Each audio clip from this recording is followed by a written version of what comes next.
So again, it's summertime, so not a lot of really not a lot of news, but a couple things that worthwhile mentioning is another another WordPress release is coming up August 8th, WordPress 6.3. I personally, I'll admit, I don't know a lot of the details behind this release, but if you're interested to find out more of what's coming, there is a free live product demo that's taking place July 20th at 12 p.m. Eastern time. You have to do the conversion of wherever you are. It's with some very good presenters, Ann McCarthy and Rich Tabor. They're both from the WordPress 6.3 release team. I'll put the link after in the chat, so if you want to save that, because I believe you need to register for it first. So take a look at that. Again, August 8th, right around the corner. And this the product demos are good. It's a great way to ask some questions, kind of get an idea of what's coming. One thing that is part of that release, and again, this may not affect most people, but with 6.3, WordPress is no longer going to be supporting the old version of PHP, which is PHP 5. I assume by now, most people, your host has probably forced you to upgrade, or maybe it's upgraded unbeknownst to you. But with 6.3, they're going to be officially dropping support for PHP 5. In fact, right now, I think the latest version of PHP is PHP 8. So 5 is pretty old. But what that means is that the minimum version number of PHP required going forward is going to be 7.0, but they recommend 7.4 or greater. So if you're still, for whatever reason, running a site on an old PHP 5 or 5.6, the site will work. Not that the site will break, but you can't upgrade beyond WordPress 6.2. You're still going to get security updates, but you won't be able to go beyond that. So definitely something you want to talk with your host. If you're not comfortable doing that yourself, you want to talk to your hosting company or whoever manages hosting for you about that. If you want to find out, if you're not sure, if you go in WordPress since release WordPress 5-ish, I want to say, if you go to your WordPress dashboard underneath Tools and Site Health, if you click on Server, it'll tell you the PHP version that your WordPress site is running on. So if for some reason you do find that it's on something lower, if it's on one of the 5s, you definitely want to have that taken care of. And I would also say, if you do happen to be in that situation, even if you're on something like 6, you want to start talking about setting up a staging environment and testing it out, because upgrading PHP versions definitely can break things. It can break your themes or plugins, etc. So not for the faint of heart. But anyway, just that's coming up in version 6.3. Tool or tip plugin spotlight. Peter, you got anything for us, or do you want to save?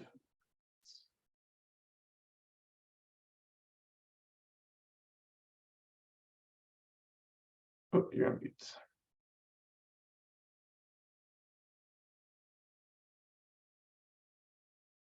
Screen share, but you're still muted. Okay.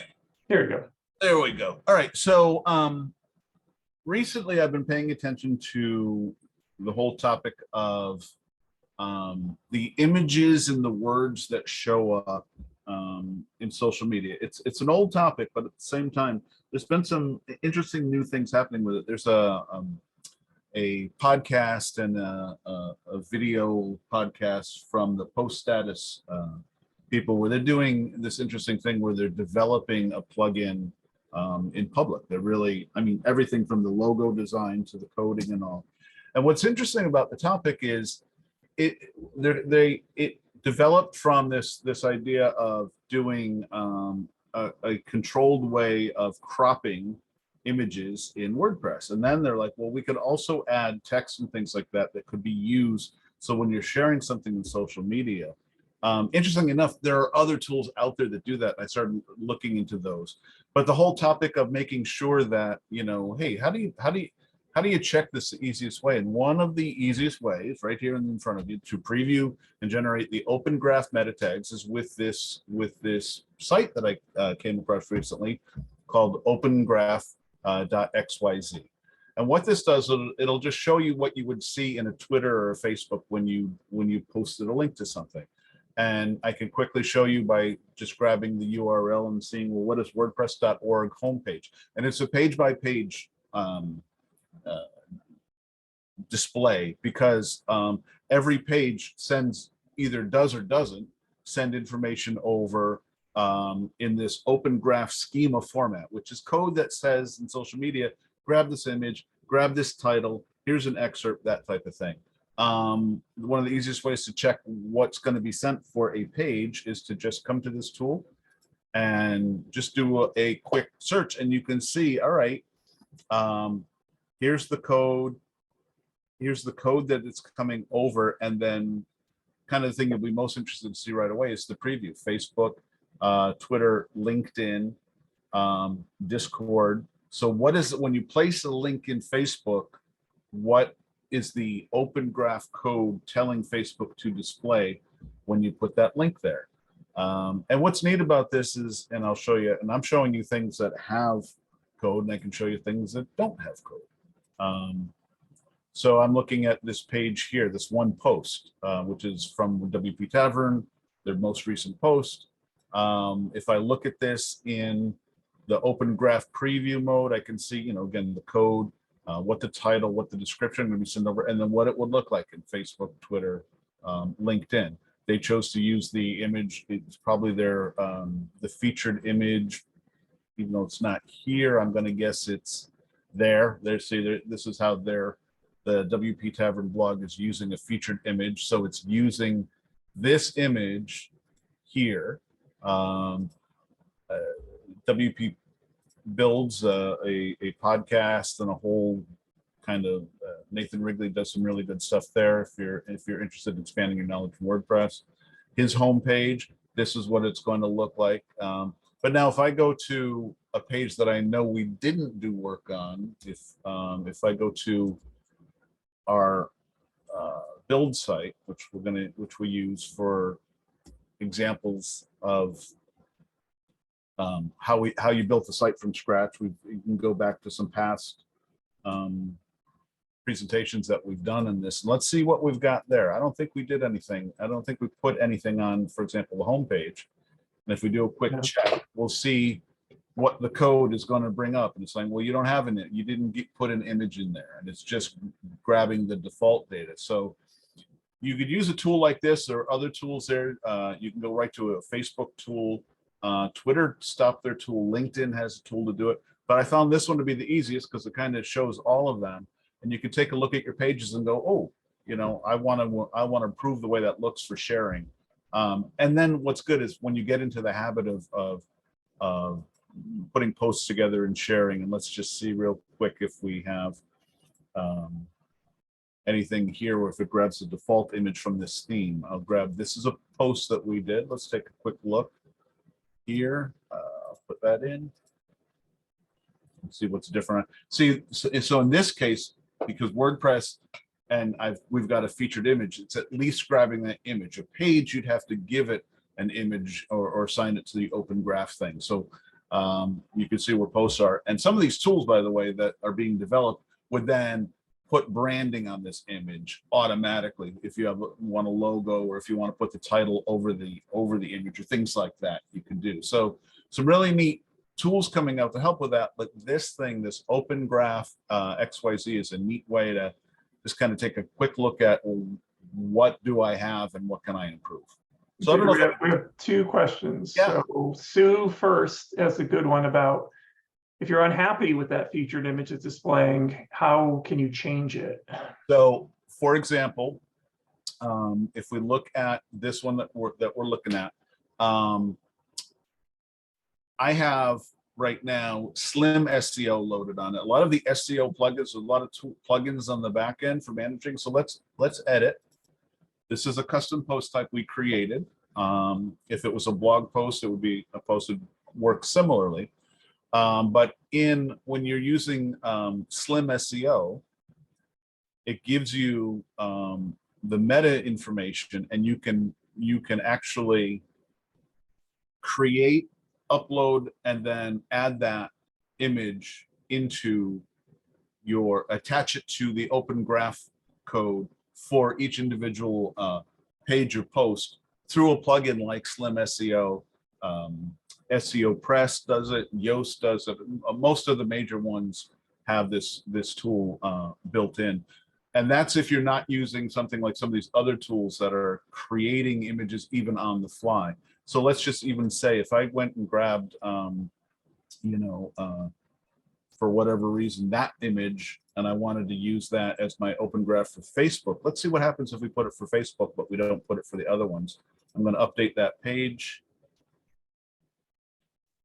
Save it.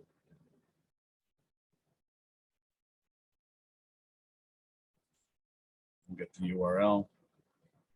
And while you're doing that, I guess I can answer Mike's question is this Open Graph tool, is it free or paid? This is free. It's connected to some services that they sell. So this particular thing I found connecting it through, I think, a plugin, but then it's like, oh, and to test it. So the testing tool is free, which is great. So if I grab the URL for this, make sure that we've updated it. Grab Avis, I'll come back here. Let's take a quick look.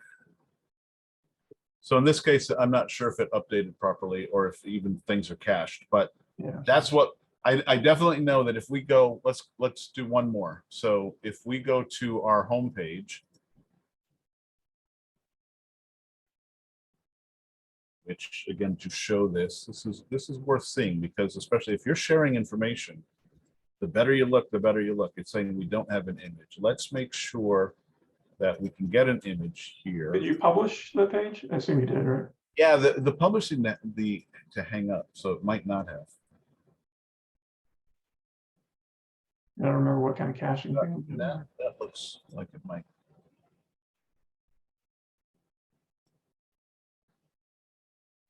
Not sure if I can just refresh this.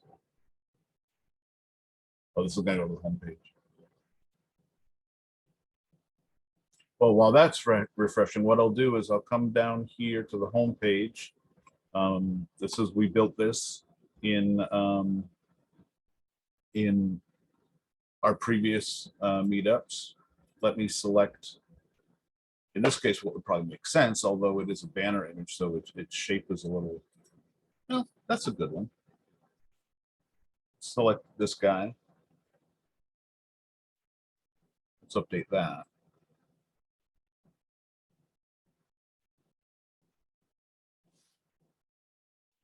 Peter, what SEO tool is on that site that you're just showing?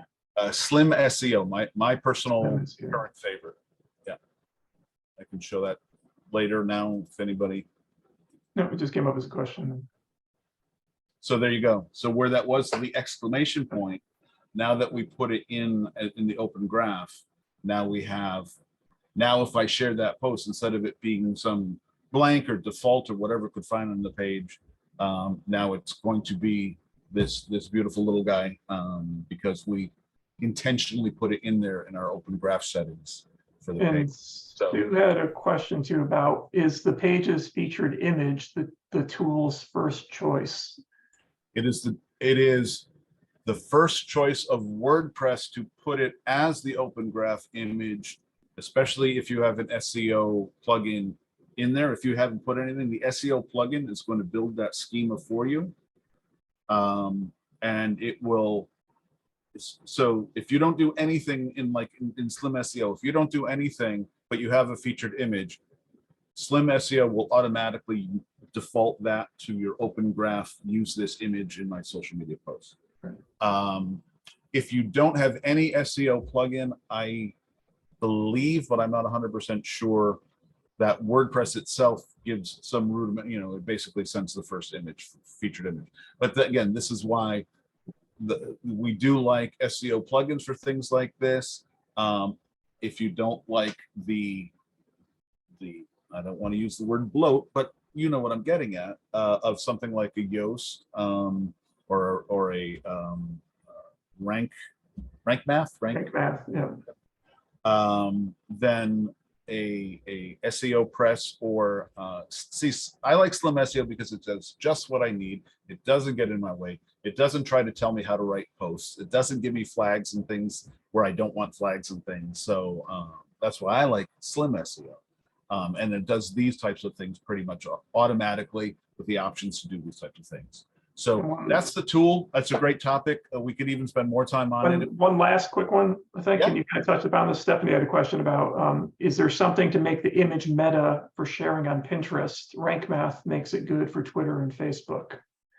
So I don't know what in the open graph, I don't know if there's a separate Pinterest or if it defaults to. I know that there's certain ones that default to like the Facebook image. yeah, you may want to look specifically for a Pinterest specific. Yeah, of course, at Pinterest, you're often taking that Pinterest image and you're specifically putting that out there. But in terms of the link, honestly, I haven't used Pinterest in quite a long time. So not an area of expertise for me. We could play with it a little bit later if we want. Yeah. It could be interesting. All right, cool. But that's Open Graph XYZ. Awesome. Cool. Thanks, Peter. All right. Well, so now, again, this is our summer school Q&A, whatever you want. Again, just make things a little bit more manageable, at least to begin with. If folks have questions, either feel free to put them in the chat window. We'll be monitoring the chat, or raise your virtual hands. I'll unmute you. Let's see who went first. Sue, you have your actual hand raised. I'm gonna go to Gene first. I'll go to Gene and Sue, and we'll move around. So Gene, let's start with you first. Okay, I had a question. Yeah. If people don't, some people know me, some people don't. I've never worked in Classic. I've only started working with WordPress with full site editing. I've been asked to look at a website, and I'm meeting the woman on Friday, and I looked about taking over the site, her site, and it was made by it was made in Elementor with an ocean theme. Okay. And I'm just wondering, do I have to know anything? And I guess the idea is to look at the current site, Yep. keep it updated while I'm designing another site, one that's accessible and it's responsive, and Right. it's just, so I'm just kind of. What are you going to get yourself into? Yeah, that's it. You got it. Can I ask, why do they want to read? I guess my other thing is, so Elementor itself is it is responsive. I'm not sure about that particular theme, how responsive it is, but why do they want to get off of where they are? Because nobody's keeping it up. They don't understand what to do. Yeah. And it's just sitting there, and they haven't had any updates on their site in 6 months. Yeah, I've dealt with something very similar, where it's not, at least you're on Ocean WP as a theme, which is a much better kind of, I don't know what the right, is there a word for, it's what I call the blank slate themes, but that's not really what it is. But the themes that give you options but don't force you to do things. So yeah. Ocean WP, Generate Press, Cadence, all of these where it's like, you can, it's not like the old themes where it's like, oh, you want this theme for this very specific thing. And that's what I ran into. It was like an education theme, and it was like you had to put things in crazy places to make them land in very locked in places. You're not in that world. Gene, what are you thinking of moving them? You want to share the URL with us, or is it too, you don't have to, but okay, while we're talking, I can put it, it's, wait a minute, see if I've got it. Okay. Only if you want to. Because going back to, I'm not sure how Ocean WP, how well it's maintained, but if it's still an active theme. Oh, it is. Elementor, it definitely is. I mean, Element. So what are you thinking of moving it to instead?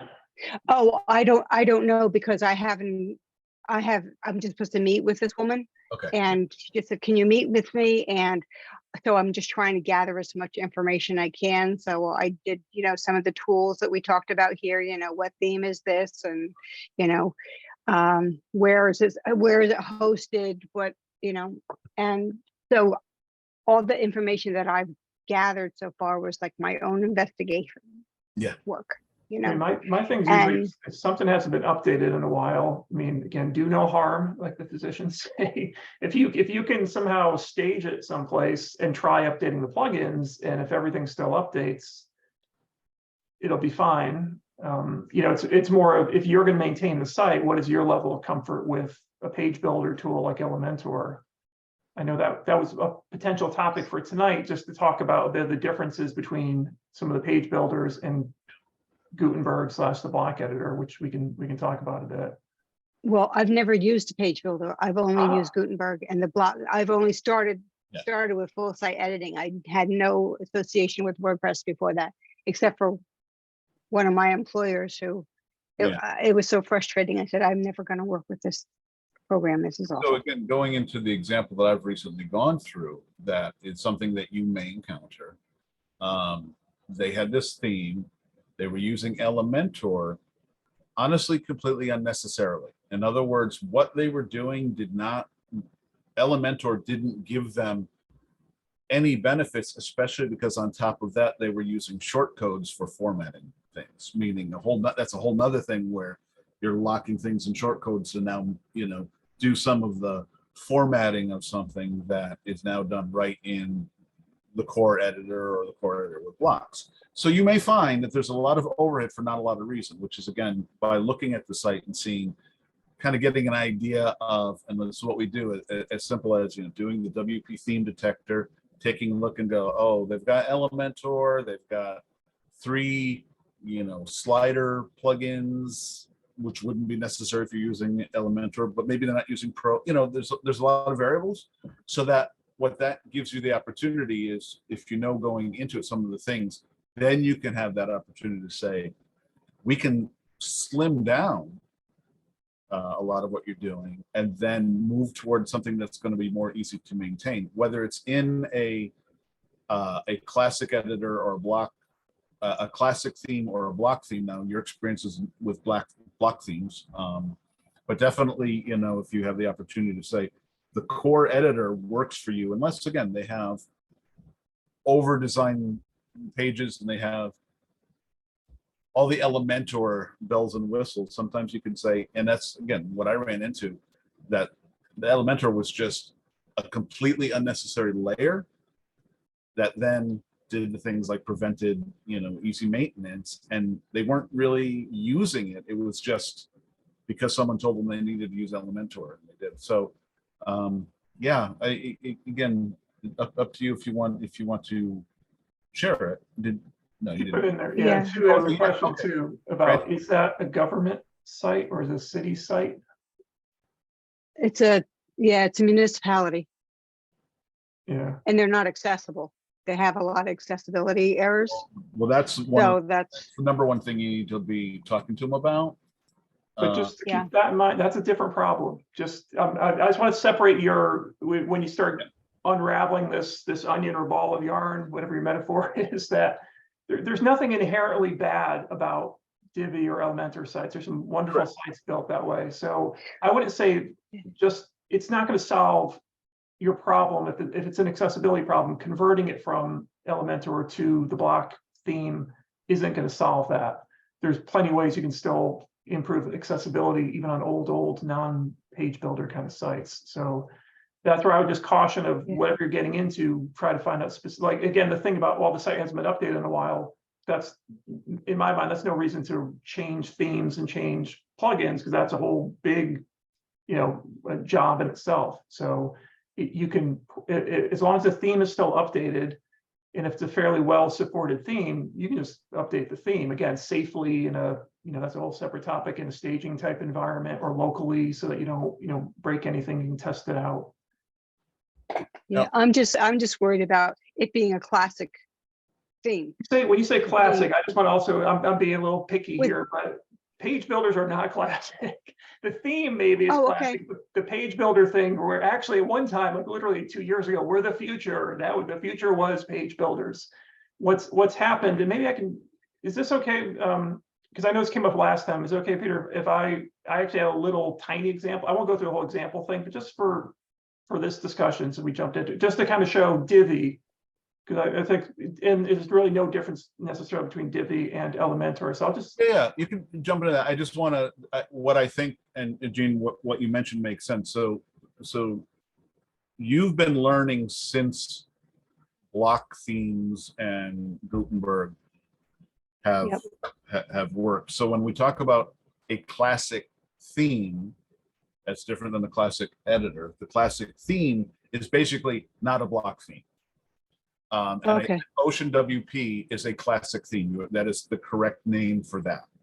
The page builder is its own editor, and you're not using the classic editor for that.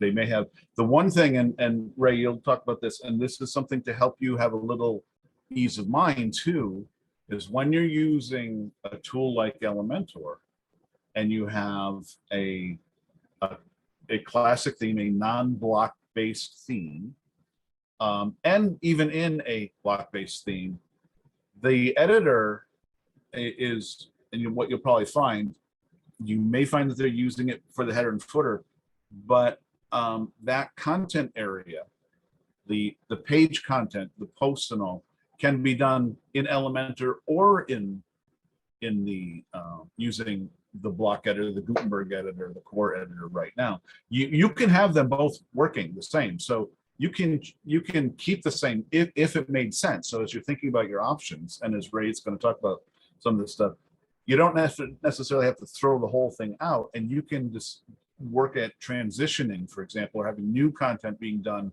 using the block editor and not using Elementor for that page or content, or re-editing a page for it. So, and that's what I did. So this site that I was working on, I didn't have the luxury of totally redoing it. I was just maintaining it. And in that case, what I did was any new content that I was creating, I was using the block editor because that's all they really needed. And in fact, I had greater functionality for a lot of the things I wanted to do. But I didn't go back in history and change all the other pages that they had that were in Elementor because I didn't need to. They can both run on the same site. Yeah, it's And now I will hand it to a hybrid type of site or something. Okay. So All right. Thank you. Yeah, I'll just show it just for a minute or so, and I can go back to this if folks are interested. But I know this came up in last month's discussion as well of, what's the big difference between these? It's classic. It's only a couple years old, but I guess it is classic now. These classic page builders versus what the block editor has turned into. And I kind of laugh because not that long ago, maybe it was long ago, our first meetup, we were talking about Gutenberg, and will Gutenberg / the block editor will ever be worth anything? Is it worth your time? Well, now the tables have turned, where I was primarily using page builders back then. I was like, yeah, it's never going to beat page builders. Well, now I'm completely the opposite of, unless there's a specific need to, I tend to build all my sites now on page builders, but I'm sorry, with block themes, not with page builders. But again, just to show people real quick, and we can jump back to this later if you're interested, but here's a sample site I set up where this content was imported from Divi. It's just a Divi template that was built. So, and then I was gonna, if we want, later on I can show how to build something like this using plain old Gutenberg, a plain old theme, nothing fancy, just how to build each section. Because that's the key thing, that what the page builders used to allow you to do really was magical and great, but now those same kind of functionalities built into the core editor. And that's the reason that people have switched. It's not the page builders are bad anymore, but there's no need for the extra overhead. So just to show us real quick, and I'll stop and go back to the rest of our questions. But so Divi itself, just like Elementor, it really allows you to view a site in two different ways. I'm more old school even in Divi. I like to see the structure without getting bothered with here's the WYSIWYG view. So here's kind of like, what you see is what you get. Elementor typically, I think, drops you into this kind of a view. So you can, click on text, edit sections. That's what the Gutenberg looks like these days, the block editor. You can click on things in line, but this is sort of the equivalent of seeing that outline view. So behind the scenes though, what page builders, what they used to give you, the power was old WordPress pre-Gutenberg. It was very difficult. In fact, the tools before blocks, there were not tools built into WordPress to do very simple things like creating rows and columns. You had to do that yourself or use a page builder. So most of what page builders really did initially, the value they brought was allowing you to do layouts. So for example, these are sections, these are rows, these are modules, but basically they're columns. So this is a row of 4 columns, and these are image modules. That's it. You can do that now directly in Gutenberg, the block editor. You don't need a page builder for that. The thing that they still have over the block builder today, as of July 11th, is they expose a lot more functionality than the core WordPress blocks. So for example, this image block, if you look at the WordPress core image block, it doesn't have this fancy UI, of 3 tabs. So I can do whatever I want with images. I can change an image, but from a design perspective, I can have borders, I can have box shadows, I can have filters, I can transform it, I can move it around, from a positioning standpoint. I can make it sticky, I can do fancy annoying animations, I can make it zoom. You can do this with any website, but here's the dirty secret of page builders is this is all CSS. It's just hiding it from you. You don't have to learn CSS. You can just flip a switch and move a button and drag things around. That's what page builders today are still kind of useful for in those cases where you have a very specific design in mind and you want to do something that maybe you don't want to learn CSS. I would say long term, you're probably better off learning CSS, or find a block, a block that exposes the feature that you need. You don't need a full Swiss Army knife if all you want is the pair of scissors.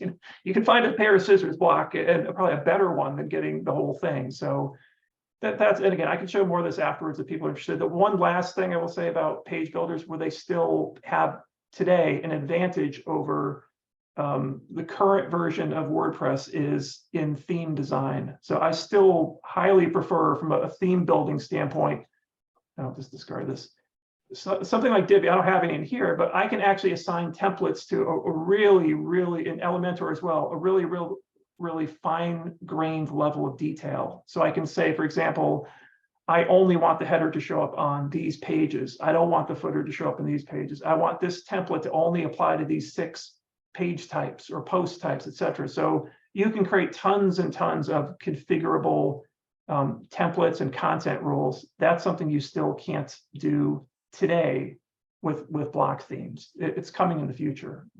This is where we're sort of in this transition, interesting area, because with block themes and with the site editor, full site editing, however you're comfortable referencing it, you can do more and more of this, but you might need, for example, another tool. So you might use a block visibility tool to put something in the header template and so on. And there's a lot of control. The problem is, I always use the word challenge, but there are many ways to WordPress. We use this in another call that I'm on a lot. A lot of this, like what Ray was just showing, and with Divi, is that's what Ray's worked with. I've never used Divi other than to go, and I look at that and I go, it's just not the way that my mind would work in terms of the structure, right? So, and this introduces one other thing, and then we'll get back to the questions that I find really interesting, and it might be something to talk about forward. Is one of the WordPress community's sort of more recent gripes, for lack of a better word, is the naming of things. And part of that comes from, you name something, and then as things keep evolving, then the name needs to be refined, changed, whatever. But in the meantime, we're often referencing something by different names, some of them that are in effect retired, and we're going to see that in WordPress 6.3 with reusable blocks now becoming synced patterns. So synced patterns will be the new name for what we've previously called reusable blocks. Well, there are plenty of people who are going to be calling it whatever they're used to, if they've even used it. So a lot of times we almost need interpreters and all, or just to say, a block theme versus a classic theme. Block theme uses full site editing, but you do that in the site editor because we've changed the name now to site edit, and so on. So for anybody who gets confused, don't worry, a lot of it's confusing. And feel free to go, wait a minute, which one are you talking about? Because we may be using a word that's not the new one, or is the old one, or whatever. So just on that topic. Cool. Okay. Sue, I unmuted you. Well, thank you very much. I have a question that, if you don't want to get into this, that's fine. And if you don't know, that's fine. But I ran into something that I've never run into before. I'm doing a free community website on some rezoning. The whole site is 90 megabytes. So it's it's like there's nothing to it. Mhm. Unfortunately, the guy who is giving us the free hosting, he's a friend of mine, but he owns a knock and the machine is Plesk. So I have a Plesk, I can get to the cPanel. Nothing will back that site up. Updraft fails, Backup Buddy fails. So I got in touch with the Backup Buddy people because I pay them money, so I get support. And pretty much it's a loop back issue. Yeah. So I'm going to tell you what he wrote. I'm going to put it in the chat because reading it is kind of stupid. And Sue, what's the actual error that happens? Is it just it I times out or will put something? that in next. Here we go. All right. These are, hang on a second, copy. That's the what the problem is admin Ajax. Eric, I didn't know you were here. That's great. I'm glad you're here. Won't find the cron. And then I get this joy. Oh boy. Okay. Yeah. Which I wasn't going to read to you. This is the actual error I get from Backup Buddy before I even start a backup. Yeah. Now, So go ahead. this guy, my friend who owns the knock, Yeah. is perfectly happy to fix it. Okay. If I can tell him how to fix it. How to fix it. Yeah. And I just didn't know in all your years of combined experience if you'd run into anything like it, heard about it. And Eric, you suggested a different backup. I don't know WP Vivid. Yeah, I'll Eric before Eric jumps in. So for everybody, Eric is also a meetup organizer and spends a lot of time in other meetups. So we see him in various places and expertise in a lot of on the networking side, emails, things like that. And they're definitely there's definitely a group that are very big WP Vivid fans. I'll let you know some of the things that I might consider. But Eric, let us know if you want to hop in here and.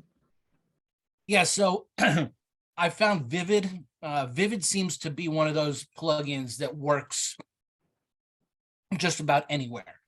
I mean, WP Engine and their limited environment supports Vivid. So that one may be helpful. Even if it can't, even with the error messages I'm getting. Well, mean, I've it's actually built my site where because what's happening is they're trying to access Chrome externally, which is bad practice to begin with. Yeah. Chrome should be run via WP CLI. But if they've got if they've got Chrome locked down where it's not accessible externally, that's what's going to cause this error. They could whitelist the plugin. They could just whitelist the loopback adapter. That may in itself fix it. I did turn off it's not coming soon. It's called My Private Site, but which I've used on other places, but I turned that off. I deleted, everything associated with it. And I'm just trying to figure out if I can get a backup by turning Backup Buddy into what Backup Buddy's classic mode. But that gives you a single PHP file and it doesn't break the backup into parts and pieces. Have you tried all-in-one WP migration? No, I haven't tried anything except If your site's that small, it's free. So that one is my kind of go-to for migrating. What was that called? It's an all-in-one WP migration. Let me find the link for it. I know the all-in-one things. Yeah, this one is, let me go. I have a license for shoot. What's the one everybody uses when you're trying Updraft. to no, not Updraft, the other one. I can't remember it, but it's a when you're trying to export the site into a new site. I have that one. I use Migrate Guru for that, which uses Blog Vault. So I heard Blog Vault's got its issues. yeah, but I- recently it does. I don't know enough of the details. All I know is that Migrate Guru is I found one of the easiest ways to just say, take this site here and put it over there. And It then works. that is a way It of- does I mean- work great. I was going to say, because if this problem sounds like it's my ignorance, but it sounds like it's really an issue where you're trying to trigger a job on the server and that's causing an issue. Sometimes having these other solutions that are removing the workload from the server, like what's the one I use for managed WP, basically allows you to do a backup of a site, but you're using their resources, like those types of backup plugins where you're installing a plugin, but you're connecting it to a service. So you're not using the hosting resources of your host, you're actually using the service to transmit the data across. This all-in-one WP, to me, I always love this one because it's very Well, lightweight. I'll give it a try because my next step is thank you very much for your free hosting, but I'm taking this to my own server because it's That option. Plesk, and I gave up on Plesk in 2013. But Yeah. he told me it's a new server, AWS, got everything you want. He had it at 8.2 point something, and I took it down to 8.1 point something. My dev says that 8.0 is wonky, so we went to 8.1. I've got lots of sites on servers all over the place, all having no trouble except this one. Let me ask just one question. Your friend, does he do WordPress? A little bit, he understands Okay. it. Okay. The reason I ask is because it obviously the loopback error is going to be server level. WordPress itself has no control over this. It's server level. There's a config file that needs to be rewritten. I don't know the one for Plesk. I'm an Nginx guy. Yeah. But there is I'll see if I can find a link to the file that I use for Nginx that'll help. Well, I'm going to copy this site and put it on my dev server, which Peter knows is a real mess. Yeah. And just we have test sites, and I'm just going to put it there. And if I don't get that error, then shoot, I'm not going to fight with this. There's something wrong with his server. I don't need to kill myself. I just thought maybe with everybody here, smart as they are and the experiences we've had, somebody had run into this before. Yeah. So I have run in, because Backup Buddy, which I use, I have the lifetime license and all, runs into these types of errors. That's why there's so many switches in the settings for turning on and off and going to the classic and use this version and all. It can be very temperamental for all the reasons. It's got the handy things. Peter, were you like at the meeting today? What's that? Were you at the 2:00 meeting today with the No, Backup Buddy people? No, I got tied up. Yeah. Go watch the video if you have a chance. I will. So this is where I haven't tried WP Vivid, but we hear good things. I like Migrate Guru for just moving it onto another site. It's so easy to use that tool. There is another, all-in-one, which Ray likes. And then there is one other one I found, and I was going to take a look, that felt like it's good. Like I've used Updraft and some of the other ones, and I felt like it was it's doing itself its own way when you kind of get used to, well, with Backup Buddy, here's my zip file with everything I need, and here's the configuration file, and it all, I could see everything that it was. So obviously the first thing is just what you're saying, make a copy of it somewhere. And then, but it's a server thing. Clearly it's, Isn't it? It's Eric's link is good. Eric's to- got a good link that may be able to, we can try it. yeah. It looks good. Because this was Plesk and I didn't have cPanel to start with, I didn't get to edit the config file. He did a default WordPress installation, and I couldn't even get my MU plugins in. Oh, I have a starter site. I couldn't do that. So this is as old school as you can get about putting a WordPress site together. All right, this has actually been more helpful than I've gotten from anybody else in the last We throw lots of 48 darts at hours. the board. Hopefully a dart landed. One of them's going to score. Thank you very much, Eric. Thank you again. Thanks, Eric. A lesson for everybody who's new and all, and say, what are they talking about? no matter how long you've been doing this, there's so many variables that are involved with these sites that you can run into something and still not, not experience it. So, there you go. Thank you. Cool. Lois, you had your virtual hand raised for a while. I have a question on the website that I'm helping with, that we now took over. It's done in Elementor, and at the bottom we need to add a couple more icons in the footer, but Elementor and I don't like each other too well. So I have a question. I figured out, and I forgot how to get in there. It was a few days ago, but I figured out I found where I could get into the footer. But where the piece I guess they coded it. It's not like a regular plugin, I guess, or whatever you want to call it, like it used to be in Divi, where you just took and you opened it up and you put the new link in, and it took it to where it was supposed to go. Yeah. So my question is when I was looking at it, it had the Facebook name, which is different than the one I want there.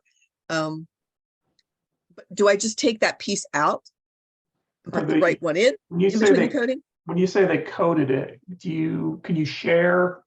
Can Sure. you copy and paste the code into the chat window? Oh, Or- hold on. Let me see if I can. Well, that's my first question. I was going to ask you, how do I get back into the footer again? Because I don't even remember.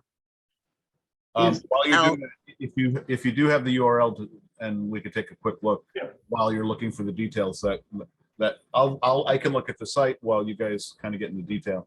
Yeah. Do you want to do you mind that, Lois? No, Can I you can share? put that in here for you. in the chat? It's at the bottom of the homepage, and it's the footer where they have all the icons and the name. Okay. And Yes, I'm wondering I- if it took me a while to get into it the other day, and I don't even remember where I found it.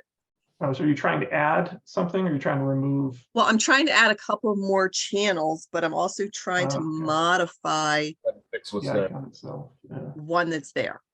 gotcha. So So it's in a widget. Yeah. So that in a widget. Yeah. Theme. Let me see here. so This may actually not be. This is actually might be in the theme as opposed to in Elementor, because if you look Yeah, at the basically- class, it's themify. right. So that's the thing that's confusing about between Divi and Elementor. Divi, Is for 99% of the time, Divi is a theme and a page builder tied together. There's a 1% edge case we don't talk about, but it's basically that's what it is. Elementor is funny because Elementor is a page builder that can be applied to other themes. But So you can also when I use go Elementor to into- do themey stuff too. I guess when I go into what's called, I guess, COAS, I guess is the theme. yeah. So when I go into it, Co-house, however you pronounce that. yeah, whatever, and I go to the setting for footer settings, all I see is like where the copyright stuff is. I'm not finding, Is there a widget that they have? So- someplace? Here's where, and I'm kind of curious if they did this using, based on what you said with code, and again, in our experience in deconstructing a site that's been around for a while. And this site, how long would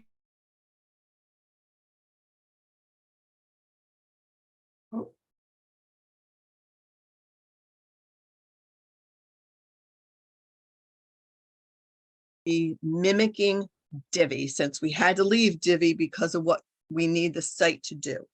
Got it. But it was supposed to be built so that we could easily maintain it and do things. Yeah. But I'm finding out that even though we were told it was, Yeah. it sure as heck isn't.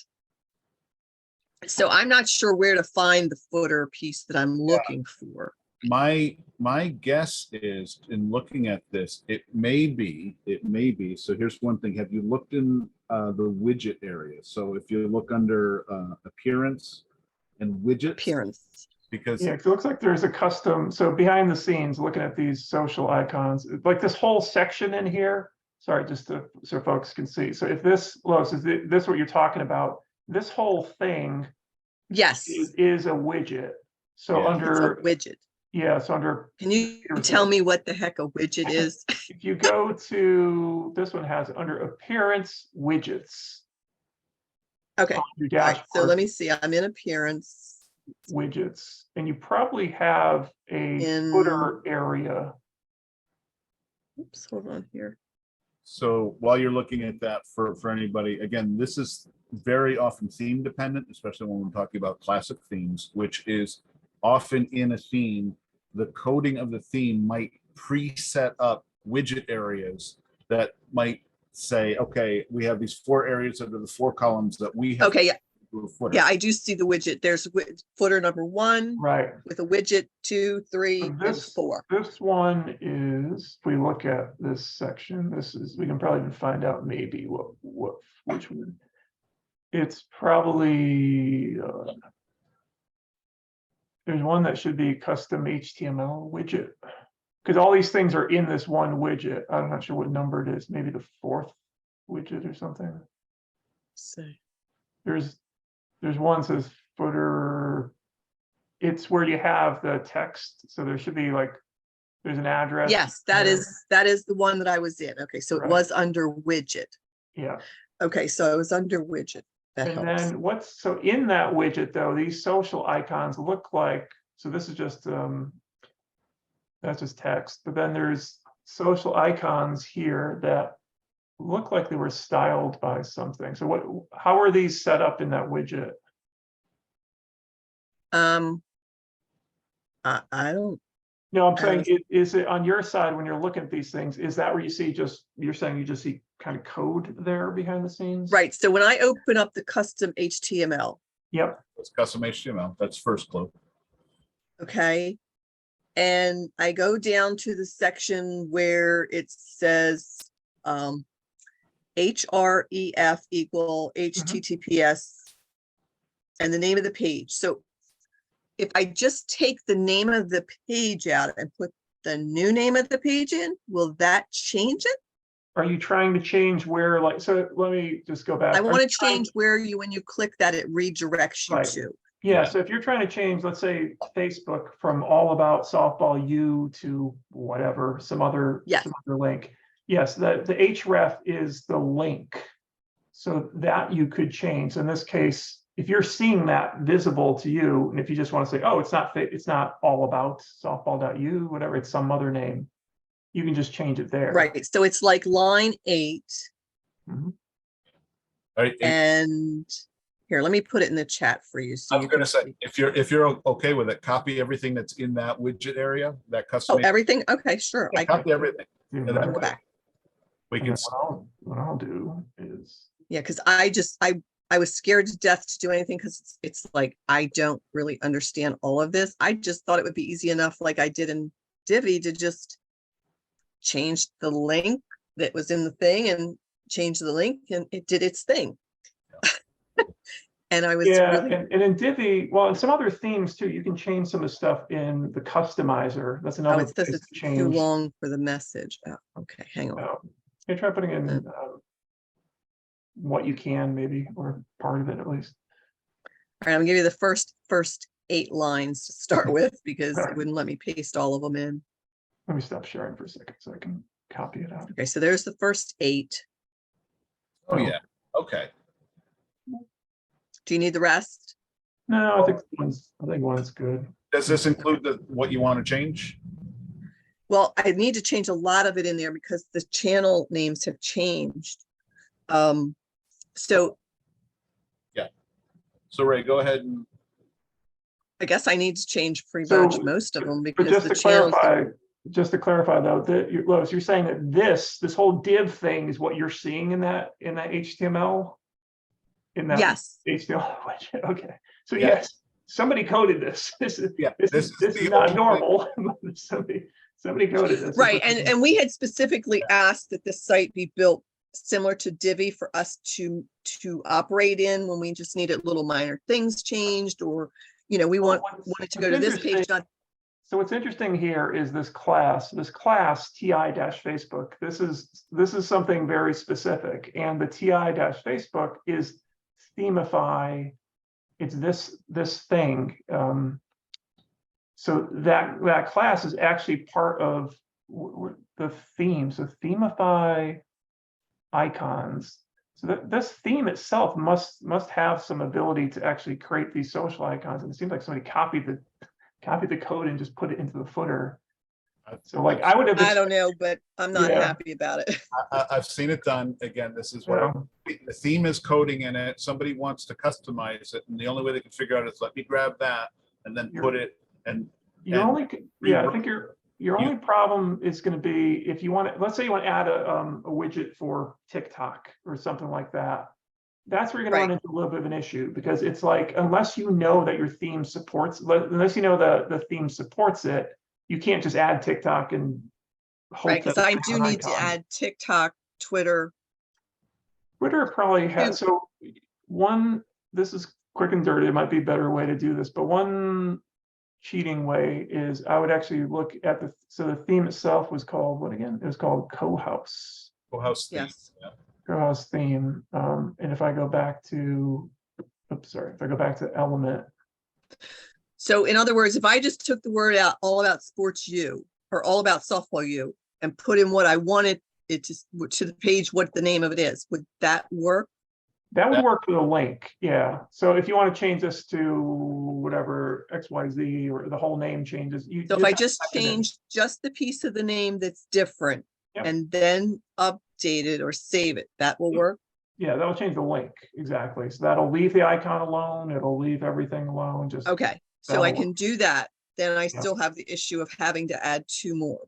Right, so what I was, go ahead. If I can interject here, Mhm. to do that though, the recommendation would be copy everything that's in there, put it in a notepad or whatever you use for text editing.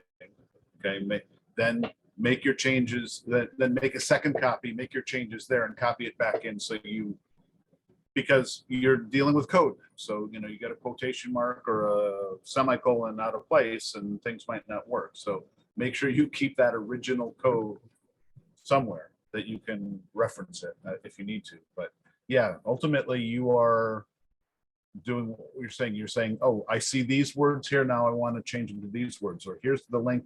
Now I want to change it to this link. For example, Yes. the channel change. Yes. And all of those things should work. Now your next step would be, how do you add something that's not there? Because we do not know how the theme format stuff. I'm looking at their site now just to see if I can't. Their site being the Cohouse, which is sold on Envato Market, in case anyone's interested. Don't buy it. It's what? Envato Market. It's one of those, yeah, it's a marketplace for themes. Yeah, it's like themes. Okay. I'll show you. So my question to you is this. In this Elementor, is there a way to make it mimic the way I know how to use Divi? Because everything I go to do in Elementor, even with the blog postings, like the way I used to do it, doesn't work. It makes it all wonky, and I have to go into Elementor and I have to do all kinds of. What was the way that you used to do it? I just used to, like if I wanted an image to be in a certain location, I just went over so far, put the image in, and the image appeared exactly where I wanted it. Now, with this new site, if I put the image in, it's all wonky. It's not exactly where I see it on the screen. When it publishes, it's somewhere else. And they said I had to do it in Elementor, and I had to. Well, so you're talking about a blog post or a page? A blog post. Yeah, see, this kind of goes back to what Peter was saying before about, with these page builder tools, in general, you don't need the page builder tool for blog posts in general. In fact, you want to just use the standard interface, and I'll show an example of that in a second. The reason is because they told me when I did the one blog and we wanted an image to sit in a certain location within the blog, that I had to go back and do it in Elementor. That's the one example. So if somebody wants positioning and things like, it's not that you have to. I mean, there's other ways you can do it. It depends on whether or not the block editor is turned on or off still on the site. Let's finish the social icon thing for a second. Sorry. Though. So just real quick, I searched this, I copied the CSS code out of that theme just to look at it, because it's on the, you can look at it in your browser. So there is an icon for Twitter, there's an icon for Vimeo, there's icons for YouTube and all of this stuff. Rocket, I don't know what the heck Rocket is, but alas, I did not see the kids' favorite, the TikTok. That doesn't look like they have an icon for TikTok. So you'd have to find something else for that. I want that there's an Instagram one. So, Okay. so Yeah, if you because we look- do have Instagram, but I think that's on there. yeah. Actually, I think they have TikTok listed here, don't they, at the very bottom? Well, Actually, it is listed there. I wonder what they're using for that icon. What is that? TikTok. It's, oh, what is this? Maybe it's not called the TikTok. The icon is called, oh, TikTok. Oh, that's FA. That's all right. Just get a little more confusing. FA is font awesome. Yeah. So they're mixing icons, which again, I get it. So this just for people to understand, Font Awesome is a free tool, just like Google Fonts. Font Awesome is a collection of icon fonts. Some are, I should say, some are free, some are not free. There's a pro version as well too. The thing about Font Awesome is let's do a search, and if I search for TikTok, there we go. That's probably the font that they used. So Right. when you use something from Font Awesome, it's a little complicated. First off, you need to include this class. Again, this is more from a developer standpoint. You need to include this class in your code, but then you also need to reference the Font Awesome library someplace. So if they're using, I guess the good news. That's the code that they used. Yeah, so if they're On the using very last Font line. Awesome, that means that somewhere in the child theme or someplace on that site, I don't think there's a Sure. child theme on this thing. they're at least, because this won't work by itself. If someone else just copies this and throws it into your page, this is going to do nothing. It's meaningless until you give it the corresponding piece of information. The corresponding information is the reference to the Font Awesome website or class or whatever. So, Okay, yeah, because I don't think I have the child theme right. in So my this themes site is kind of a plugin. mix. These icons in your site, this is interesting. I like looking at real sites. It's a mix of some of these icons here are really icons that are coming from the theme itself. And that's what these TI ones are. So anything that had the TI in front of it, like Okay, this one, TI-Facebook, that class, the theme itself has an icon for Facebook. But obviously over time, just like Divi today doesn't have TikTok either, or it doesn't have a lot of things. So when you want to add new icons that don't exist, you can either create them yourself, if your theme doesn't have them, or you can use a library like Font Awesome for that. So, okay. Yeah. So I can easily just copy this into Notebook, change the wording in another notepad, Yeah. yes, make it no, up. and then Notepad, copy that back in and save it, but keep the original one in case something goes Yes. wonky, right? Notepad being the critical thing, or text editor, not Word, not Word, anything that will add formatting or change Right. fonts. You want, Right, like I it use, has to be Notebook. yeah, no, exactly. I mean, I use what is it, Visual Studio Code. This is overkill, but yeah, something that it won't throw funky characters into or lose funky characters. I use, Okay, what do I use? Notepad plus Plus, plus, plus, plus. Yeah, that's another great one too. which is a really nice, simple thing. So yes, you could do that. Now, what I would say is the next step, again, because, and looking at it, you do have Elementor, you have Elementor Pro. So there's a Pro license, which should. well, that's gonna be my next question to you is, did the license come with it when they built it? Because it needs to be updated. And that- how do I know where the license is? Because they didn't hand me a license. So unless they have a license that they're maintaining for you, then if you're going there and you're seeing that it needs updating, and if you click on it, it says you need a license, you need to buy a license, or you need to go back to the developer and say, if you have no ongoing agreement with them, you're going to probably need to buy a pro license. So where do I go to buy that? Elementor, yeah. So Just Elementor to itself, Elementor? you'd have to purchase a whatever annual, I guess it's at these days. Yeah. And you'll have to set up an account, purchase it, get an API key, and when I say you, if you're doing this for clients, this is where things get tricky. Who owns the license? Do they pay for it? Do they keep it when, if they're not using your services, do you pay for it? And then when they no longer want your services, the license goes with you. It's a philosophical discussion, and however you want to bake it into your contract with them, et cetera, et cetera. But yeah. Okay.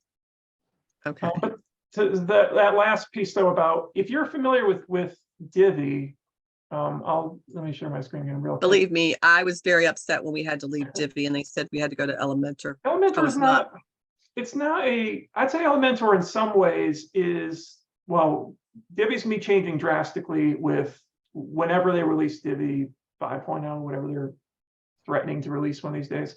That's gonna be a big change. So, even Divi will be changing. Elementor, in my opinion, because I kind of used them both and used Gutenberg, and I just used Elementor recently on a project. Elementor in some ways is closer to the block editor experience, in my opinion, than Divi. Divi's still stuck in the old page builder land. Elementor at least is trying to embrace some of the block editor features. So in some ways, I actually think Elementor is probably not a bad thing to get more familiar with, because then it'll get you just more familiar with. Yeah, it just seems like there's everything I go to look at to try and make one little tiny change. Yeah. It's filled with coding and I'm like, oh no. Well, to be fair, we're not even comparing Elementor with Element. You've got a theme that has custom coding in it. You have widgets that are, you're dealing with a mix of things that there's no simple answer. You can always, and this has always been a thing with WordPress, right? So, and when working with some things with some developers who've been around for a while, they're coding so many things in PHP files and things that we now do a heck of a lot less, and many of us, like myself, not at all, unless I'm fixing something or changing something. So, your options, I can't remember why you said you had to get off of what you're familiar with Divi. Apparently it had to do with what the platform, the functions of some of the things that the platform wants to do in the next step that we're going to. Okay. It had to do with that, is what they told us. Okay. And I don't know if this is where you're going, Peter. I do see some other comments, and I'm reading the chat now too. One of the things is, looking at that, what we just looked at, it's a solution to this problem, but Elementor itself has its own widgets and things for social media icons. So in some ways, it's kind of like you're working around the tool itself. I don't know if that's where you're going, Peter. So in other words, they should have used the widget that was in Elementor? Yeah, what I think they should have used, if you're using Elementor Pro, is create the footer using the Elementor theme tools, and then use Elementor modules, which are widgets modules. You got, same type of thing, where now you're saying, I want this 4 columns, and this column I'm going to put a text module, and this column I'm going to put an image module. Okay. And what they did was they used the theme widget areas and started putting code in it, which is like kind of going real backwards. Maybe the site, unless you know the history of the site. I mean, I'm always forgiving sometimes when I look at these sites that have been around for a while, because the site might have started with, no page builder, and then they added a page builder, but they had other code. They don't want to change it. Well, they took the Divi site and I guess they redesigned it or something. redesigned it or changed it, or I don't know what they did.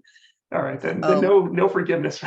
They kind of did it. They wanted both ways. It seems like they're kind of using Elementor, but then for the footer, just like Peter said, if you're going to use a page builder tool, that's what I was saying earlier. There is still a place in the world for page builders, because they still can do some things better than WordPress itself can do today. Again, that may change in the future. So, yeah, I would say just for starters. For the footer problem, you can do kind of what we talked about. And then back to your other thing about the blog post thing, you're probably just going to have to get more familiar with Elementor, because basically the same things you can do in Divi, you can do them in Elementor as well. It's just, the problem is, it's finding the place, it's finding the feature, and it used to be on this tab, and now it's this tab, and it's Gotcha. that stuff. I think that's more of the pain. If I may. So when I buy Elementor. Yeah. Does that come with support in any way or any training in it that would help me with some of these minor things? Well, in terms of training, the one thing that you're going to find out there is a lot of tutorials on YouTube and all around Elementor, because it is such a popular, and in fact, that's why a lot of people use Elementor, because when they go look at WordPress, the first thing they find is, hey, load WordPress, then load Elementor as a given. But it's not, but because it's so popular. So there are plenty of tutorials from Elementor.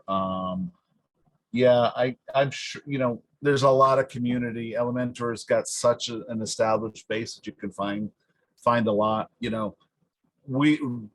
Ray would go in a different direction. I would go in a different direction. I would say if you were looking at things like the blog posts, there's nothing in these blog posts that you can't do in the core.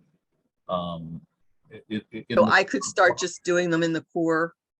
Yeah, and you could even start doing that in like a practice area, or we've mentioned some of the things we can share again, where you could even just set up a free site for Let me temporary. just ask this though: when you say core, Peter, you're talking about using the Gutenberg block Using editor, the Gutenberg block editor for blog posts. right? So So if they're that's the thing though, of making sure the site has it though, because some sites or themes may ought to have the classic editor installed. Well, Yeah.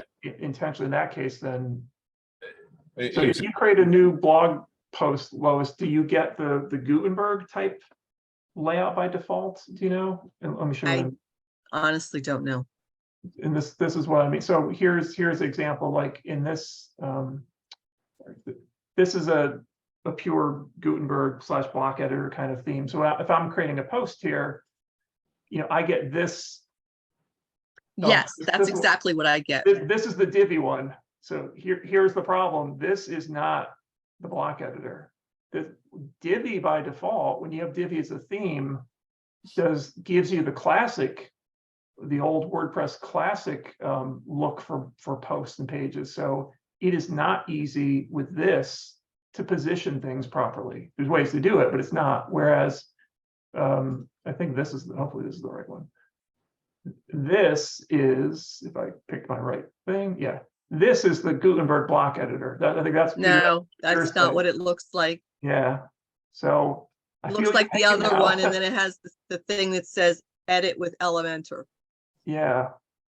So I forget where that is, and the problem is if you have other people working on the site too, you may not want to switch it over to using this if there's other people creating blog posts, because they may be very familiar with just creating blog posts this way. This is kind of that discussion we had for for a general text blog post where you just want an image, let's say left aligned and with text wrapped around it. This is the old WordPress editor. This is fine. As we're saying, for text, this is great. There's no need to position Right. things and all that.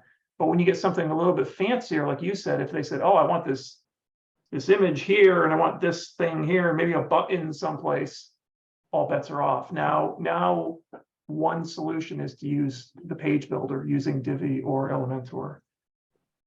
Got you. Okay. So I think honestly, from where I'm looking at, I think step one is see what you can do with that widget area, changing the text. Second thing would then be getting that Elementor Pro theme for a single site is $59 a year. There's plenty of support out there. Okay. So that you can do that. That one, just make sure that you're keeping things up to date. Then from there, what I might recommend is looking at on Elementor Pro doing replacing the footer in as a there's an option in there, and you'll find tutorials that say, okay, instead of using the themes footer that has its widget areas, using the Elementor footer, turning on that theme element, I think they call them elements, and then you're putting in the Elementor modules, which will work. And as you're getting used to using the Elementor interface, now you've got some continuity between when you're putting content using Elementor, and now you're making your footer use Elementor. So there's And that would make sense. And it's not coding, it's bringing in modules and putting in, you know, Okay, the details. And then, so it would be an Elementor footer. yeah, so template? with Elementor Pro, just like with Divi, well, Divi, it's built in because Divi, the theme is, and the builder are together. With Elementor and the Pro Beaver Builder, which is another page builder, and the Pro, there is like with Beaver Builder, you get the Beaver Themer, it's called, which now gives you control over the header, the footer, sidebars, things like that. I think that's built into Elementor Pro. They've added that feature where now you have control over. Yeah, I'm looking at, you know, you do it. The theme builder is part of the Pro package, which gives you control over header, footer, sidebar, and you can kind of ease into them and say, all right, I'm going to create this footer with everything that I want. And you can do it. And the way it works is it's done kind of over here. You can make, okay, I got it work. And now you're going to say, now I'm going to put that as the footer for all of my pages. And that's what happens. It basically says, okay, we're not using the themes footer, we're using the Elementor footer that you created. Okay, so then I just take that and make it a global. Yeah, Which again, Okay. if you're familiar with Divi, and I stopped sharing again, it has that same option too. So in Divi, there were multiple ways to do it, but with Divi, the latest, which one is my Divi one? Those are the Divi theme builder. If you're adding a global footer, let's say I want to build one, this is kind of what Peter was saying. Elementor has the same idea of I'm laying out a section, and I can make this section be. I like the wireframe again because I like to see stuff. I can add a row in here. I want my row, just like that example. Let's say I want this to be my footer. I want my footer to have 3 columns. Let's say first one I'm going to have text. I'm going to have my address or something, whatever. I'm going to have it. So that can be done the same way in Elementor. Yep. Yeah, it's in Elementor, it's called something slightly different. I forget. It's Okay. templates or whatever. And then Okay. here I can put my social icons, that kind of stuff. And then when you're done, again, it's the language. It's a little bit different. Divi would have. I'll just say this. This is probably garbage. In Divi, I would then assign this. In this case, I think I did it as a global footer, so it'll apply across the board to everybody. Right. But you do have the ability in Divi to say, you know, where do I want this to display or not display? I can hide this in places. There's a whole bunch of rules you can do for things like this. So in Elementor has something similar too. But that's how you really lay out a footer that is like complicated. That's where the widgets thing falls apart, because widgets were never they weren't really intended for something like that. You know, this lets you have much more control of headers and footers in other places. So it'd probably be much cleaner if I just try and learn how to build that It footer. and will, put yeah. the- I think Peter has a great idea too. It's like if you build that off the site, you're not breaking the rest of the site while you're getting the footer correct. You can just turn it on briefly while you're testing, make sure it looks good, and then slowly the other stuff will get ignored. You don't even have to get rid of the old footer widgets. They just won't be used because your footer will override what was there. So that'll just display in Okay. Okay. Thank Cool. you so much for That your was help. great. It's great. Sean, we didn't forget about you. Sean's still on the list. Sean, you still there? Yep, I'm still here. Can you hear me? Awesome. Yeah, I can hear you fine. So I'm reading your chat, but go ahead. So you're taking over, you're doing great. You're taking over a hand-coded site and you want to convert it over to WordPress. Is that the gist of it? Pretty much. I'm a newbie to WordPress. I've dealt with it a little bit here and there. So some of the stuff you guys are talking about is going over my head. But okay, let's do. But yeah, it's a hand-coded website. I'm on the board for like a neighborhood civic association, and the site was built, I don't know, 7-8 years ago, maybe. Straight hand-coded. And they asked me to take it over. So I'm figuring probably the best thing is to do it in WordPress. Save me time updating it and getting information on it.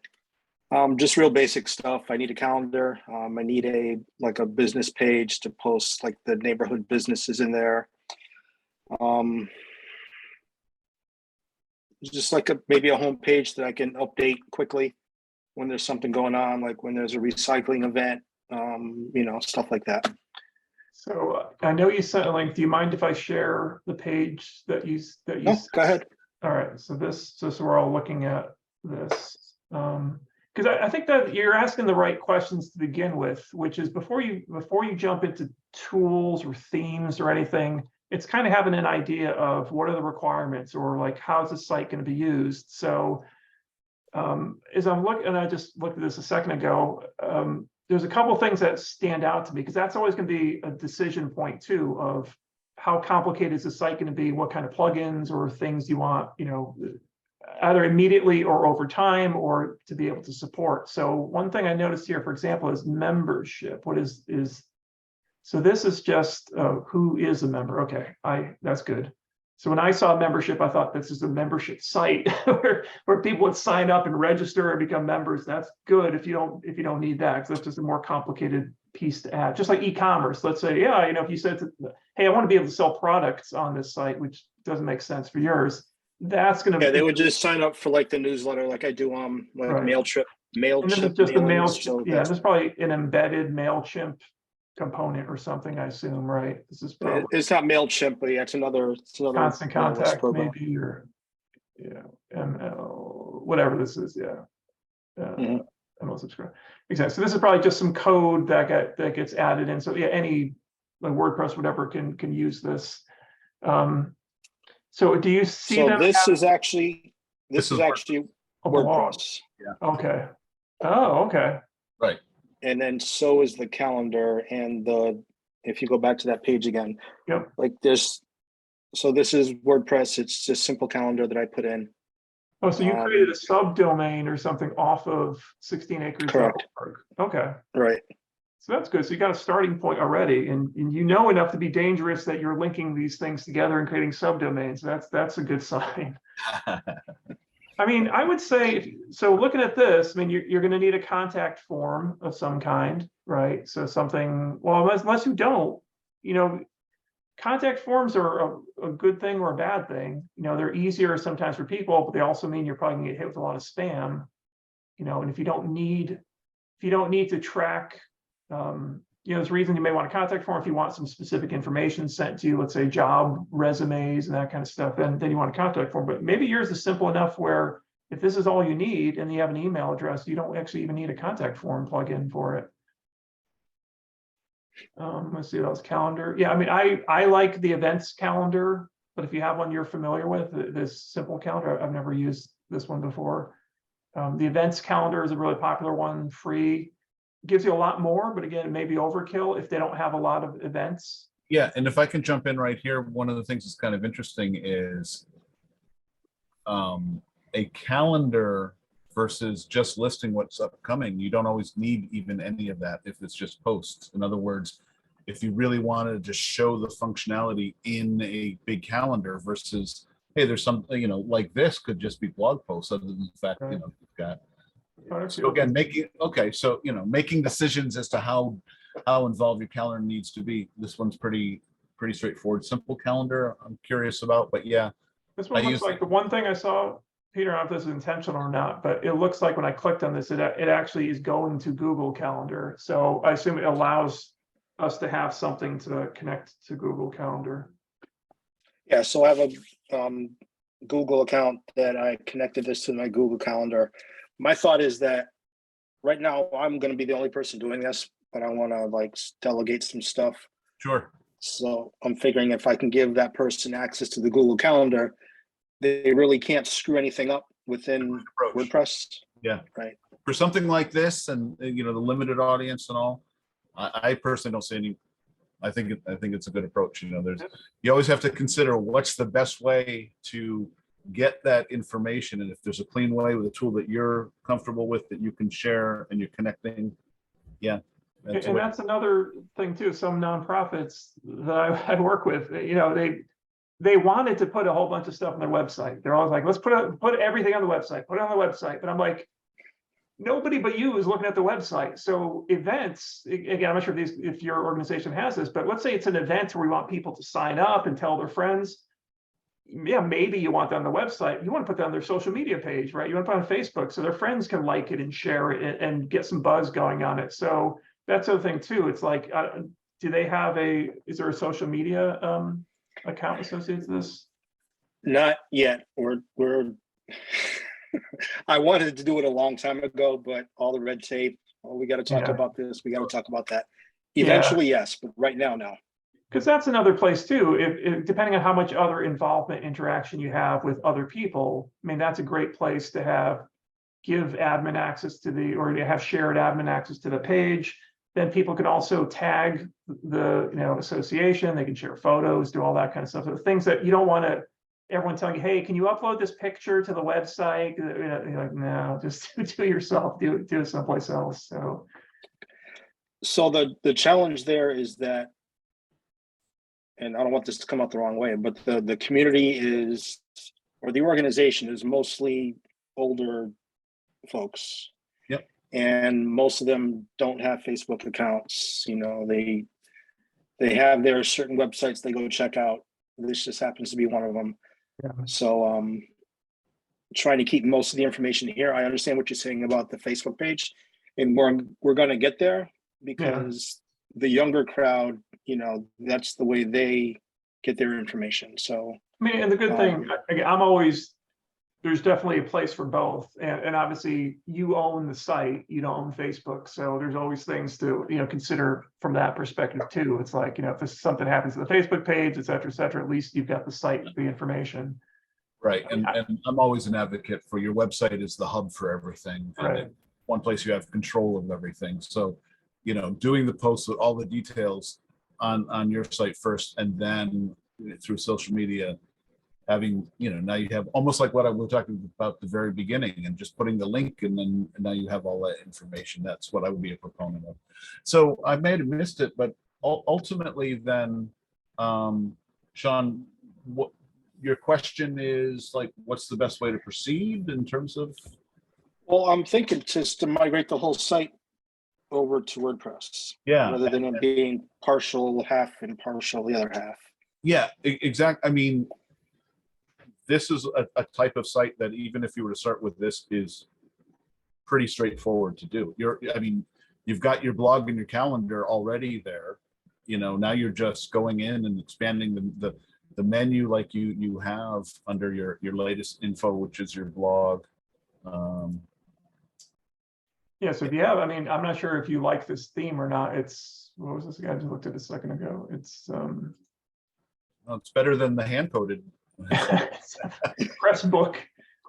Yeah. If this is something that works, it's probably not super complicated. Yeah, the thing you would have to change. So now you already have a WordPress site, right? It's basically moving content over page by page, which you know how to do. You proved it by linking the blog and having it separate. I'd say start building a page onto here. Now, the hardest page is always is the home page, because you want something, I think, that looks maybe a little bit more modern than their old design of just text. So, are you going to have a nice big image? You're going to have something, it doesn't have to go crazy. And in fact, that's where I was curious about the theme that you're using too.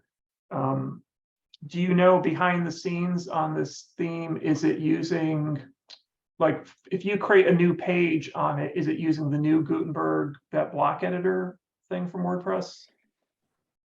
Yeah, it is. It's using something like that's this. what it looks like. Okay. Yeah. So that's good news. So that means that basically you have access to blocks, you have access to all the good stuff that comes with having a block editor. So in terms of designing the page, then yeah, I'd say don't make it crazy to begin with, but maybe sketch out some ideas of what you want it to look like. And if you go back to we have that YouTube series that we did a while back of building a site step by step. I don't know if that was the exact name, or it was from scratch, something like that. We really do walk through the steps of kind of how to get started. And I think our first session is coming up with design stuff. So look at other ones. There's no harm in being inspired. You don't have to steal, but just look at other civic associations or something similar and see how they laid things out. And then just kind of use that as sort of your template for, depending on how comfortable you are with WordPress and stuff, like, can you build something like it? Can you match something like that? You guys have any suggestions on themes that I could use? So my personal favorites are Cadence, Astra, and Generate Press. For you, probably Cadence would be where I would start with what we use for our demo site. It has a lot of things built into its library of block patterns that can kind of, if you do want to expand on some of the design elements, that I would, for what I'm seeing here, Cadence would be an easy thing. I mean, that, to be quite honest with you, you don't even necessarily need to change the theme that you're on, but if you're looking for, some of the, hey, we want a platform that we can build on that gives me the opportunity to kind of add things without fighting against the theme. A Cadence theme has a lot of tools built in.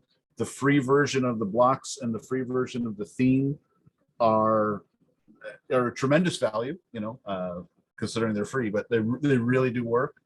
Astra is very similar with everything that it offers.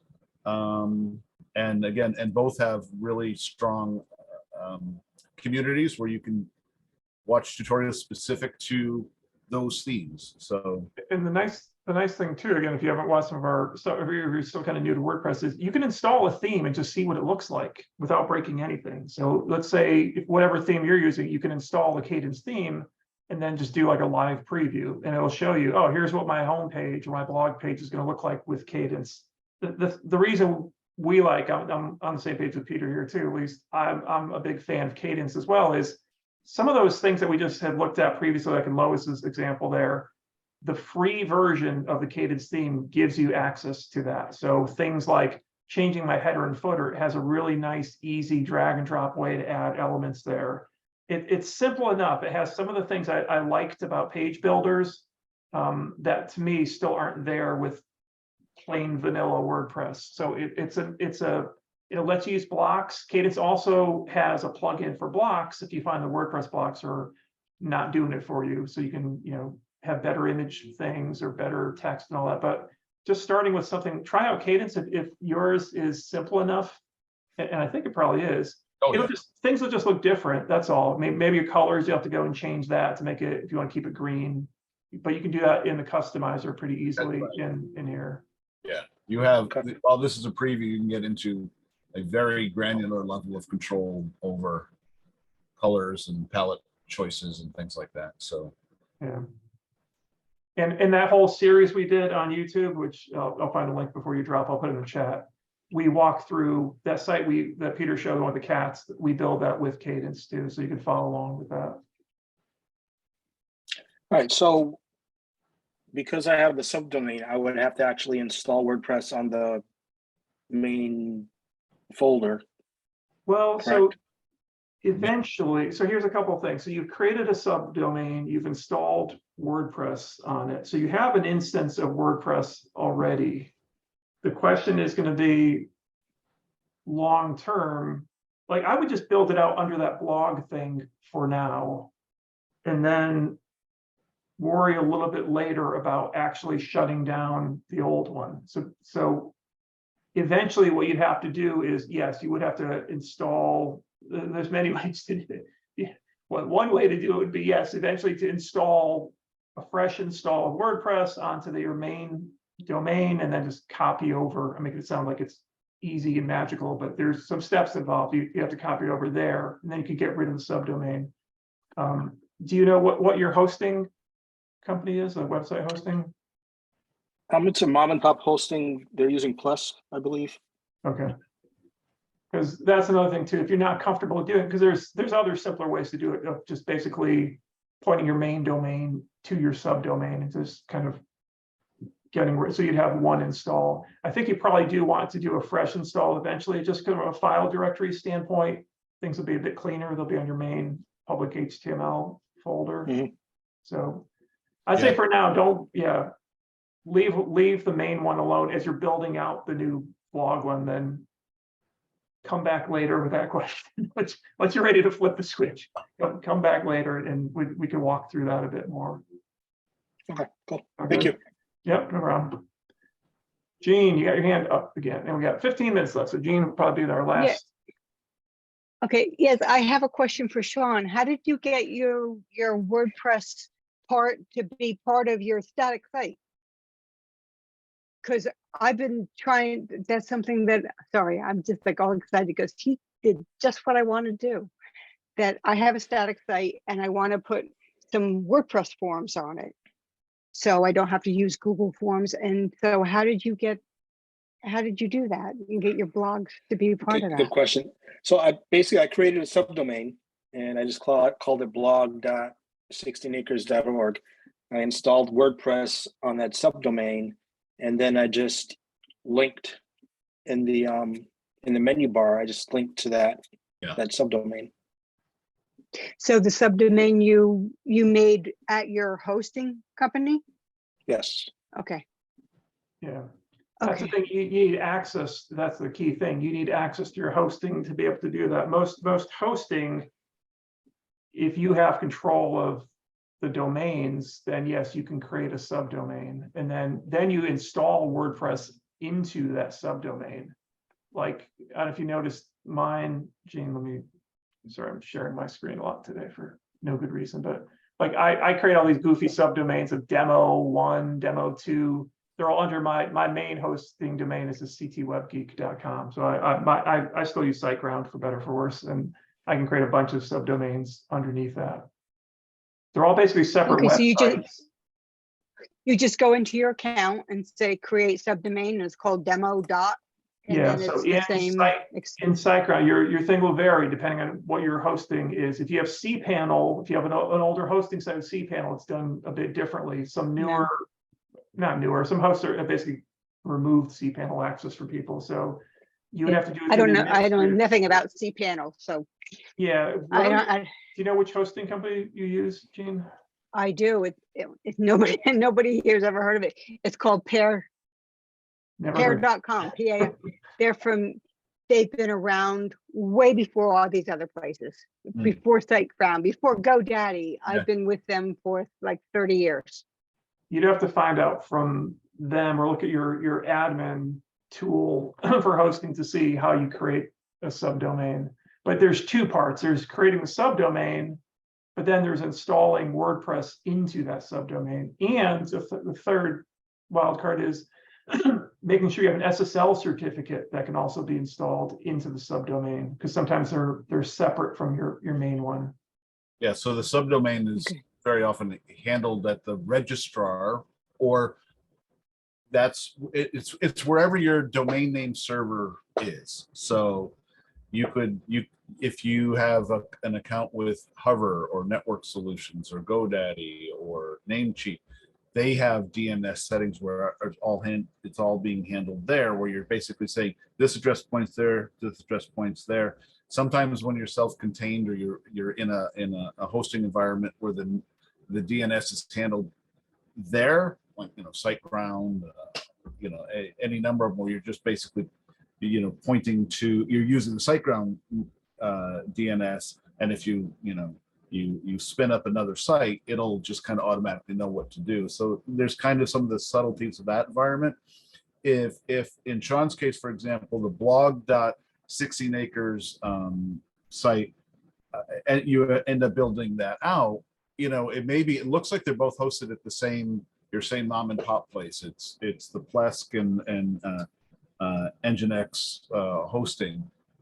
So it looks like they spun up an instance for you that it's now where your WordPress and your database are all. It may be just a simple, hey, I built it out. Now using DNS, you're going to change the address, or you're going to have, you're going to change it so that the blog address becomes the main www or however you do it. So a lot of times you could just do that at the DNS level. Once you build the site out, you're just literally pointing, oh, that domain or that address now points to here versus over there. So that's at a server level. If you're a mom and pop, it sounds like something that you could, and if you already created a subdomain, it shouldn't be too far out of the realm of doing it. Gene, for what you were talking about, the one thing to be careful of is this idea of mixing two sites. So putting a WordPress function on a non-WordPress site is not really something that you're going to be able to do unless you're literally getting to a point where you're having main menu items match and swap back and forth between a site hosted with WordPress, or, you know, a site that is running WordPress versus a non-WordPress site. In that case, what I would say is you just migrate over to the WordPress site. So, Yeah, it's taking me so long to get a handle on all the WordPress stuff, but yeah, I've been working on forums for a week now, and I think I've got a handle on that and what I want to do. So, yeah, you what know, I would like, go, I what just I want was to say, gonna what say, I would like to do, I would like to make like that, like the subdomain. Yeah. So install WordPress Yeah. on my account now. Yeah. Put the, you know, I guess I'd have to do all the other pages. I'd have to have a front page and everything, but it doesn't have to link to anything, right? It would just be just like it would be demo.mysite.com, and that demo would have the forms on it. So I just said like, oh, fill out this worksheet, yeah, and then I would link to the WordPress demo page that has the worksheet on it. I've seen that. I've seen a site too where they wanted, it was actually a security specific scenario where they wanted the online sign up form. We're using Gravity forms for that. They wanted that separate from their main site. So yeah, I created a site where it's just this one page, and basically the only page there was an online form you fill out and submit stuff, and hooked it up to some other back end thing. So yeah, you can, so if it's just one form, then that page becomes your home page. You set that up on that subdomain. That's a simple thing. set your subdomain up as form dot whatever the domain is, for example, if you're going to put that out, or forms, if you're going to have multiple, then you could just link to, or if you want to get really fancy, you can put it in a frame on a thing. There's always ways. What it sounds like right now, probably the smartest way is you've got your content on the non-WordPress site until you're ready to migrate that. You build the forms in the subdomain called forms, or whatever you want to call it. And then whenever you need to link to a form, you just do a straight link to it, without necessarily building out any of the other, your header and footer would be simple or not even shown, depending what theme you are. You can even say, don't show the header, don't show the footer, just show the form on this page. So Yeah, it could even just open up in another window. yeah, So you wouldn't need any, then when they're done, they just hit submit and then it goes away. that's it. And then they're back Yeah. to the other site. One thing just from a user experience standpoint is, and you may or may not need to do this, but like that project I talked about, they did want the additional like subdomain to at least look and feel like the main site, so people weren't startled of like, where am I going? Like feel like the pop-up. So yeah, that may be the thing. Of you may have to copy some styling and things like that from your main site there. The flip side is I see plenty of clients, and especially nonprofits, where fill out this form and it's a link to a Google form that doesn't look anything like anything, and it's on Google, but it gets them what they need. So yeah, I know, but that looks so unprofessional. Yeah. Just to say like, yeah, let me design your site and fill out this Google form, because I don't know. Well, but it kind of gets to what Sean said though too. I've seen some nonprofits where that could be a good solution if you want somebody else maintaining those Google forms, and they take the Google form data and they load it into a spreadsheet, and they're very familiar with Google, it sheets and that kind of stuff. So there is a way to, it's not a bad thing from an architecture kind of design standpoint to sometimes separate these things that way, to say, hey, you as a website developer don't have to worry every time someone wants to add a new field to that form, because they know how to do it themselves if they know Google Forms or something like that. So this is something to consider. But you're right. There's more or less elegant ways of doing something. Embedding a Google form within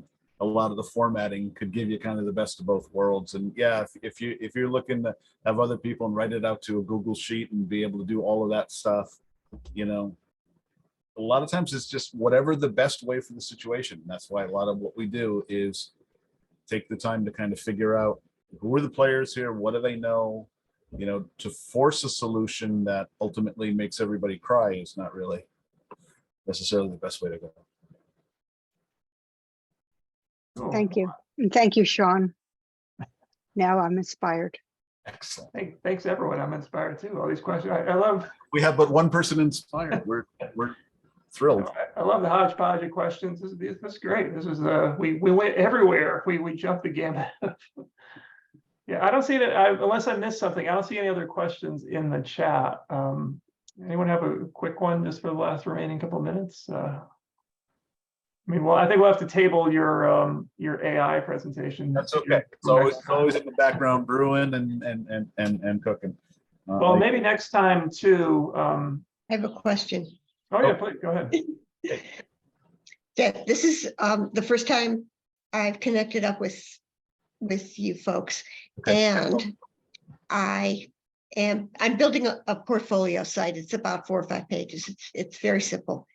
And that along the way, if some critical things come up, can I send you a note, or do you have, Put it on our Facebook group. oh, on the Facebook group? Yeah, Okay. because that's a good place where we have a lot of people. We have a lot of people. We're up to like 200 some odd members of that thing. Yeah. Including a lot of people who aren't here today. So that, and again, if it's stuff you don't mind sharing, otherwise just try to make the question more general. But I think you'll get a lot of good response there. People jump on that pretty Okay. quickly. That would be great. Wonderful. Thank you all so much. I'm so happy that I, Oh, thanks for thanks for your questions. too. I mean, honestly, that's the purpose of these sessions. And when we get back to past summer, when summer vacation ends, we do want to make sure we have plenty of time in our regular meetups for things like this, because I think we all learn. You know, there's like I said, good variety here. Even if there's stuff, and back to all skill levels, we're always going to find questions that are just way over our heads. Yeah. These questions are always way over my head. A strange error, like I've never seen that before, but I learned something today too. So well, it seems like with all the time I've spent with WordPress, there's so many options to Yes. do everything. And that's one of the reasons that you guys are so valuable as this discussion is as well, because you help filter through that. and it's that shared knowledge and experience, I think. I mean, I've learned so much from Peter and others, all of you who've come to this, because it's always, and that's the thing too. Sometimes I know my one tool or my one way of doing it. Someone's like, hey, you could have saved half, just use this thing instead. Like, oh, okay. Then I think we're all willing to learn, willing to try things. And that's a great thing. I think about WordPress, especially as compared to some of these, I've worked in Squarespace, I've worked a little bit in Wix. The thing I don't like about those environments is that you're stuck with what they give you. You don't have the options are overwhelming sometimes, but it is liberating, I think, and very empowering too. So We can be more creative. exactly. Good. All right. Well, Thank you. thanks everyone. Thanks for joining us. And we have one more summer school session coming up in August. So I hope you can make it again for that. And I hope we're going to see that AI. It's going to be really cool. You're going to show off AI that's going to take over our Absolutely. website creating. One of my best buddies. There you go. All right. All right. Take care, everyone. Have a good rest of your Bye. day. Thanks, everybody. Appreciate it. Thank you. Bye-bye. Thanks. Bye.